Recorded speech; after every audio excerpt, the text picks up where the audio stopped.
Mark was talking about politicians being Aristotle's ideal for politicians should be that they're sort of craftsmen, like a sort of a cobbler or something. Now, Boris is a character in your book, and a peripheral character. A peripheral character, but he does pop up, a couple of times. Once in Wales. Can you tell us about that scene? Well, often one of the things that make you hope or realize that you're on track in the writing of a novel is when things start falling into place and connections start kind of to make themselves rather than being forced. And there's a long section of the book which is set in North Wales, just outside Barla, around a reservoir there, which was created by flooding a village called Capel Caelin in the 1960s. And I tell that story as a kind of illustration of the way that England often doesn't treat the other constituent countries of the UK very benevolently.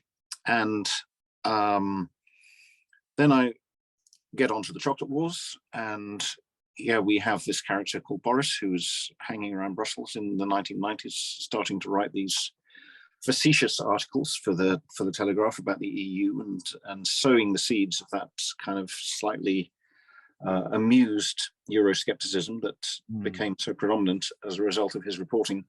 And then he stands for Parliament in 1997, the first time Boris Johnson stood for Parliament, and he stood in this constituency where the reservoir is.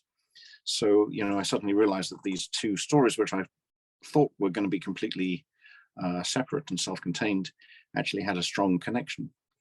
And then, remarkably, really, in 2019, when Boris was leading the Conservative Party, this same constituency in North Wales, which had been Labour for 100 years, was one of the ones that went Tory. So although he was trounced there as a candidate in 1997, he led his party to kind of a surprising victory there 20 years later. And you have a couple of characters chatting about this, and it's a conversation that I'm sure lots of us have had, which is that one character saying,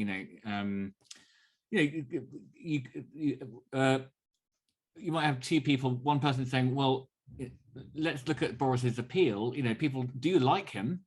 You might not like him, but some people do. And I've had this conversation. I said, well, would it be good to look at why people like him? And then people start shouting and saying, he's a liar, he's a cheat, he's a, yes, well, I know that.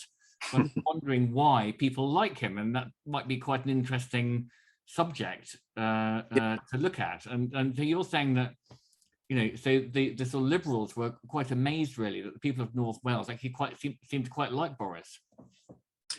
Yeah, and I think the thing that struck me about one of my family members, who was I don't know if they actually voted for Boris, but they were quite engaged by him as a character. And what they liked about him was that he was an improviser, that he did everything by the seat of his pants, and was just kind of scraping by, really, whether he was giving an after dinner speech or concocting a policy on the spot. And in the novel, I kind of link that to the sort of stereotypical English skepticism about ideas, contrasted with the French enthusiasm for ideas. And I think, a lot of people saw Boris Johnson as the epitome of this kind of improvised British pragmatism, where, there was a deep skepticism of the idea that politicians can actually do anything, that anything can be planned, because life is unpredictable, and the only thing you can do really is ride along with it by the seat of your pants. And Boris Johnson was a very persuasive embodiment of that, I think, for a lot of people. I also kind of draw a link between him and the Roger Moore incarnation of James Bond, but perhaps that's a little more tenuous, I don't know. Well, let's hear more about that. Well, there's a line in the novel where Jack, who is the the most right-wing of the brothers, it's said of him that what has come to define him is as an adult is a combination of facetiousness and nationalism, and I think that's a very English thing, actually.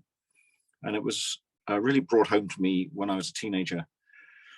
And I was reminded of it more recently when I saw the film again by the scene in The Spy Who Loved Me, when at the very beginning of the film, Roger Moore skis off the edge of a cliff, seems to be falling to his death, pulls a ripcord. Miraculously, the parachute opens, but even more miraculously, billows out into a Union Jack. And I remember seeing that in the cinema in 1977, and the audience just went wild, and they were laughing and cheering. And you know, it was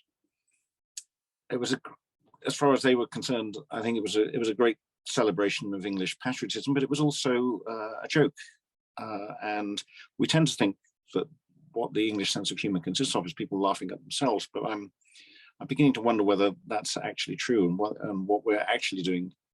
You know, the joke is not on us at all. It's a way of bigging ourselves up, as that scene does.